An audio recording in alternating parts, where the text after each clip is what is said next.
salaamaaleykum monsieur Ba l'ingénieur informaticien en cybersécurité nuyu naa la. Diallo fay naa la. yaa ngi si jàmm.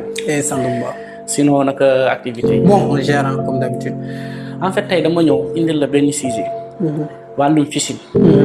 nga xamante ne pratiquement sénégalais yëpp subir nañ ko sans autant ñu xam ko. surtout liens yi ñu leen doon envoyé concernant naan leen ay Wave moo ngi lay def lii moo ngi la bëgg a may xaalis fii wala Orange Money liens yooyu ñu doon wax ay giga ak yooyu noonu la plupart man j'ai constaté c'est du phishing est-ce que mën nga mu expliquer réellement comportement phishing pour nit ñi nan la ñuy def ba moytu ko. Ok, merci Diallo, c'est une très bonne question.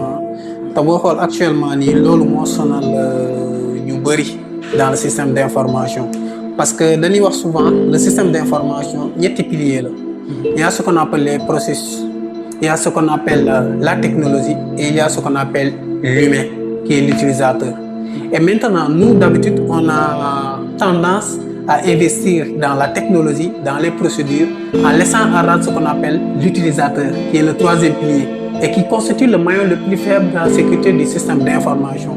Maintenant, les hackers, les personnes mal intentionnées sont tellement avisés, ñoom dañuy chercher toujours des brèches, des vulnérabilités, là où ils peuvent passer pour atteindre leur objectif. Maintenant, puisque les gens investissent le plus souvent sur la procédure et la technologie, en laissant en rate l'utilisateur l'humain au cœur du système, hackers yi léegi si ñooñu lay jublu. Léegi pourquoi ñu jublu si ñoom ba pare di réussir seen attaque yi? C'est parce que ñooñu ils sont pas très bien sensibilisés, ils sont pas très bien formés, ils sont pas au parfum de ce qui se passe. Les hackers ils créent ce qu'on appelle des méthodes de phishing. Phishing n'est rien d'autre qu'une manière de tromper un utilisateur pour le rediriger vers autre chose, pour enfin obtenir gain de cause, ses objectifs. Parce que le hacker est quelqu'un qui est très réfléchi, il pense d'avance à tout ce qu'il fait. Maintenant, phishing pour que nit ki mën see mucc, il faudrait que la personne soit formée, sensibilisée. Muy xool souvent di prêter attention si lépp lu muy jot par mail, lépp lu muy jot par SMS, lépp lu muy jot par même appel téléphonique. Parce que dafa bëri façon. Am na ce qu'on appelle le phishing, am na ce qu'on appelle le SMSing, am na ce qu'on appelle le vishing.